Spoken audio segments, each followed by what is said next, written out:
I've always felt that horror works best in the short form because it's incredibly difficult to maintain a sense of atmosphere, dread, terror, whatever emotion you want to associate with horror over the course of 200, 300, 400, even more pages than that. There have definitely been novels that have affected me greatly, House of Leaves being one of them, but those novels are few and far between. So when I saw that Amazon announced a creature feature collection, a collection of short stories, 6 short stories, 3 of which were by authors that I greatly admire, 3 of which I'd never heard of, I was excited. I thought I would squeeze these into my October reads, my Halloween reads, because why the hell not? Also, if you have a Prime membership, these are included to read as well as listen to for free, well, included with your membership. And no, this is not a sponsored video, but hey, Amazon, I am always open to it. I'm gonna talk about each of these stories briefly, what I liked about them, what I didn't like about them, and I'm gonna talk about them in the order that I read them, which is the order that Amazon presented them to me. But you can read these in any order. They are not connected in any way. All right, let us start at the top, and this man needs no introduction. His name is Joe Hill. Joe Hillstrom King, son of the very, very famous Stephen King, of course. The title of this short story is called The Pram. You remember what a pram is, right? It's the old school baby carriage. And this story is about a couple. They've lost a child. They're trying to run away from their trauma, from the city, moving from the city, moving into the country, Maine, right? Big surprise there. They're moving to Maine. And while they're there, they discover a community. It's like an Amish community of sorts. However, they are not Amish. I can't remember what they were called, but they had this weird tradition of bleeding their sins into the soil, right? So the very soil is drinking up their blood. So it's kind of a cool concept. It's very folklore horror, which I am a massive fan of. And Joe Hill definitely has his writing chops, right? The prose is very readable. He creates a pretty deep backstory in few words. Even though this story is probably one of the longest of the bunch, I think it's a little bit over 70 pages long. The funny thing about the writing is, though, he suffers from product placement syndrome, which his dad does also, where while I appreciate specificity in writing, rattling off name brand after name brand after name brand gets a little tiresome. It feels like you're getting paid to put these products in your story. But anyway, this couple, they settle in, and the husband, he meets this guy, this old Amish-like guy, and he gives him this pram, right, to help him push his groceries around, right, because he finds himself walking from place to place often to clear his head. And knowing that they suffered, this couple, a miscarriage, and he's pushing around a baby carriage, I'm sure you can see where this story is going. And that is the fault in this story. I could see the ending coming from a mile away. Now, I didn't guess exactly what was going to happen, but I was in the ballpark. But despite that fact, the story was a decent read. It was fun.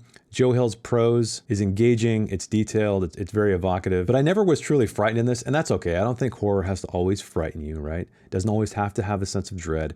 Those are my favorite kinds of horror stories, however. And this one, like many horror stories, does not have a happy ending. But overall, I enjoyed this one. I thought it was a good start to the series, even though, like I said, they are unrelated. I'm gonna give The Pram by Joe Hill a 6.5 out of 10. The next story is by an author I had never heard of. Well, I didn't think I had. Grady Hendrix. Okay, I looked him up before I read the story. He wrote a book called Horror Store, which is something about, I think, the haunting of an IKEA. And he has a couple other novels under his belt as well, but I had never read a word of his writing. The funny thing is, this turned out to be, I think, my favorite story of the bunch. It's called Ankle Snatcher. I know. Worst title ever, but it works. It works for this story. And I think what I love most about the story is it really throws you right in. The Pram did as well. The Pram did not start off with a lot of exposition either, or backstory, or setting the stage, which some of these stories suffer from, which to me starts to separate the novelists from the people who understand the short story form. But anyway, more about Ankle Snatcher. We start off, we're in a restaurant. It's a young guy, undisclosed age. He's on a date, first date with this woman. And she's not really into it, but she's being very open about her experiences with dating and so on and so forth. And he kind of livens up the conversation, I think unintentionally, if I remember correctly, about how his mom disappeared a long time ago when he was a child. His dad was accused for murdering the mother, even though no body was found. And he discloses that his dad tells him as a kid something about an ankle snatcher, like, don't let the ankle snatcher get you. And this creates some kind of odd connection, right, with these two people. And he takes her home, and they do what young people do at night in a bed, but things quickly go awry from there. It's gritty and it's gory, and I was incredibly invested in the writing. I really loved his writing in this. But the coolest part about the story isn't that. it's the way it ends. It's the concept that Grady Hendrix is playing with here. And I'm not going to spoil it for you because I want you to discover it on your own. And while it does feel like a cheesy boogeyman kind of story that we've heard 1,000 times, I really liked the twist that Grady Hendrix put on it at the end of the story, which is why I'm going to give Ankle Snatcher by Grady Hendrix an 8 out of 10. The next story, It Waits in the Woods by one of my favorite authors, Josh Malerman. I have a strange relationship with Josh Malerman's work because conceptually, he's amazing. By the way, if you haven't heard of Josh Malerman, he's most famously known for writing the novel Bird Box. That's actually the first novel I read of his. So if you haven't heard of him, I'm almost entirely certain you have heard of Bird Box, at least the Netflix adaptation. The cool thing about his writing is it's kind of literary to a degree, right? I don't feel like he fits into the category of normal horror writers like Joe Hill or someone like that. But this story was different. I think this really illuminates that Josh Malerman's strengths lie in the novel form, not so much the short story form. So what do I mean by that? Well, surprisingly enough, the entire first chapter is set up, and it's a long chapter. Very expository. It's setting the stage. It's telling us about this this girl who disappeared in this massive forest in Michigan, I believe. And then another girl who ends up being our POV character. Her sister also disappears, and so she goes off searching for her. So it was a really weird start. After these first two stories, which immediately throw you into the scene, there's no backstory, or if there is any backstory, it's given to you through dialogue or narrative without just kind of dumping a news article on you. But I was going to stick with this one. I was going to see it through because I really love Josh Malerman's work. Even though, I forgot to mention this too about his novels, they don't add up to much at the end, which ironically enough is a big problem with many horror writers out there. They just don't know how to stick the landing. So this girl, our protagonist, she is searching in this vast forest for a creature of some kind, a faceless creature that's rumored to live on a bridge, almost like a troll, which brings me back to Josh Malerman's writing style. It's kind of literary in a way, which I think is why it was appealing to me. I can't really think of any other horror writer. Well, I guess John Langan might be a close writer in similarity in that regard. But Josh Malerman also goes deep into character. He tries to create an emotional experience, even though he's writing in horror or science fiction or whatever speculative genre that sometimes his stories veer into. And I feel like that's the detriment to this, because while he has the emotional core there, the concept of the story and the way the story unfolded was just not very compelling. I really loved the protagonist kind of remembering her relationship with her sister and how that relationship of her going missing affected her relationship with her parents. And so you can see there's a lot of characterization going on. There's a lot of world building. But the core of the story, the core of this creature, it never really landed for me, unfortunately. So while this novel has great characterization, you can tell that Malerman was really trying to flesh these characters out for the short word count. The core of what the story just didn't really connect with me. The creature, the climax of the story, the afterword, which really breaks my heart because, again, I really love this writer, even though I don't love all of his books from beginning to end. But I'm gonna have to give It Waits in the Woods a 5 out of 10. All right, the next story I'm gonna talk about is by another one of my favorite horror writers, and that is Paul Tremblay. And this story is called In Bloom. What I love about Paul Tremblay's work is that you get to the very end of it and you're not quite sure what's reality and what's not. That's kind of his, I guess, signature move, if you want to call it, his signature ending. The first book I ever read of his was called Head Full of Ghosts. If you have not read that and are looking for a great horror read, highly, highly, highly recommend that one. And so because I've really enjoyed most of his novels, more or less, I was really excited to get into this one. In Bloom is a story about this kind of a mutant algae kind of thing, right? It's about this woman who wants to write a story about this mysterious growth of something that's on this river. So she finds this guy. He's had a very traumatic experience with this kind of growth. And it was when he was a kid, he was at a baseball game, and there was a pond, and let's just say it was quite a disturbing experience. But you never quite know if he was telling the truth or not. Well, you kind of do once we get to the end of the story. And so the strangest thing about the story is that the beginning is about this woman, this writer who is crossing this bridge. She's looking over at the river. And then most of the story is this guy's interview. But again, it's played out in real time as if you're experiencing it. Not like he's just sitting there telling you the story through dialogue. And the very end, we go back to the woman who's writing the story, and well, let's just say things happen. But while I love the concept, it was very reminiscent of, if you've ever seen Creepshow 2, I think it's part 2. There's a story in there where there is this kind of like tar-like algae thing in this lake. And there's all these teens out there, because there's always teens in horror movies, and they're frolicking in the water, playing in the water, and one of them gets eaten by this thing, just dissolved, and so they're all scared out to this, or frightened out to this raft kind of thing in the middle of the lake. And that's the only way they can be protected from this thing until they're not, right? It was nostalgic in that regard because I remember loving those Creepshow movies as a kid. And while the central story right in the middle was really interesting, the bookend aspect of it, it just kind of didn't work for me. So I'm just gonna have to give In Bloom by Paul Tremblay, unfortunately, a 5.5, a hair better than the last story. The next story, never heard of this author. His name is Jason Mott. The story's title is Best of Luck. So I had no background on this whatsoever. I would say this is probably my second favorite story of the bunch. It's about this guy. He's at home. His family's asleep.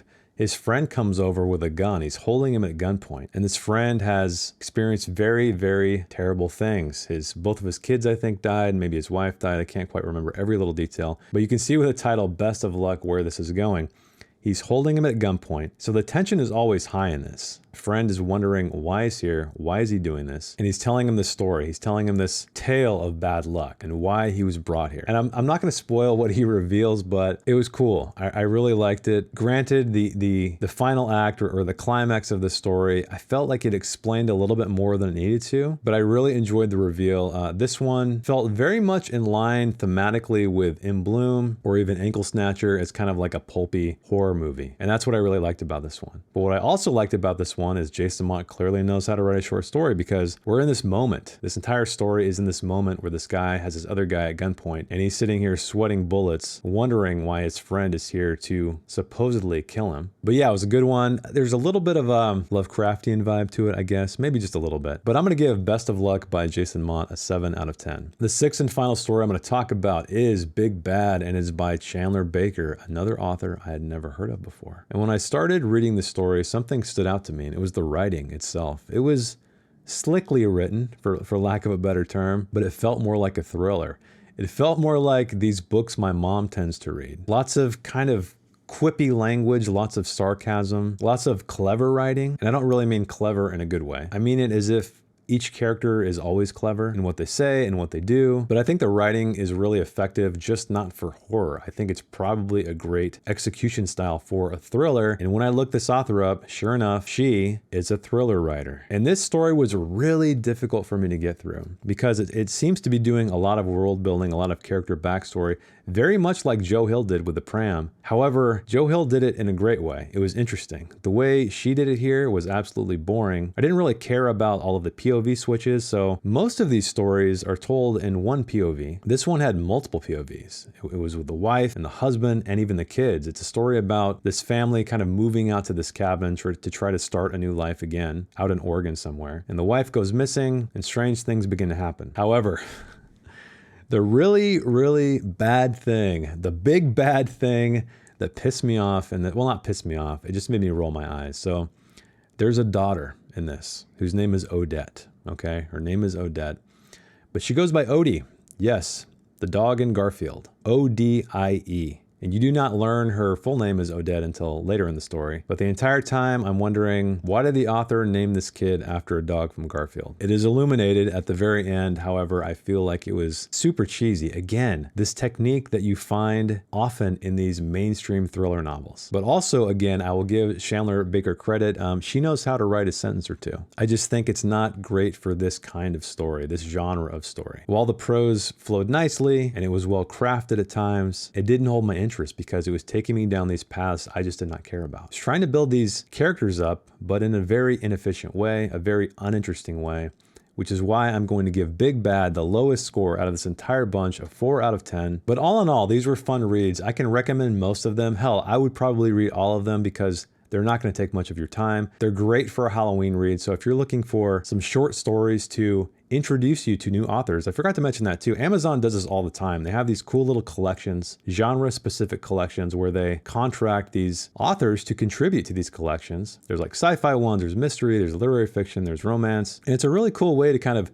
dip into an author you've never heard of and get a taste of what he or she may be offering from a storytelling standpoint. And then if you like it, you might go pick up some of their other work. So I really appreciate what Amazon's doing here because, again, an author I'd never heard of, Jason Mott, as well as Grady Hendrix, I'm probably going to check out some of their other books because I really enjoyed those two stories. But let me know, have you read any of the creature features put out by Amazon Publishing? If so, I would love to hear it down in the comments below. And don't forget, no, this is not a sponsored video, but yes, you can read all of these for absolutely free, well, included in your Prime membership as well as listen to the Audible narrations. Some of these narrations are better than others. Big Bad was pretty bad. The Pram was pretty good. Ankle Snatcher was pretty good. I kind of mixed and matched these. Sometimes I would start the story off in audio and then finish it reading it on my Kindle, but I would highly recommend you to listen to a sample of the audio before you decide to dive into the narrated versions. But that's it for me. I hope you enjoyed this kind of impromptu review of Amazon creature features. I'll leave a link down below where you can find them on the site. And if you'd like to check out my own work, my own novels, you can also check the links in the description below.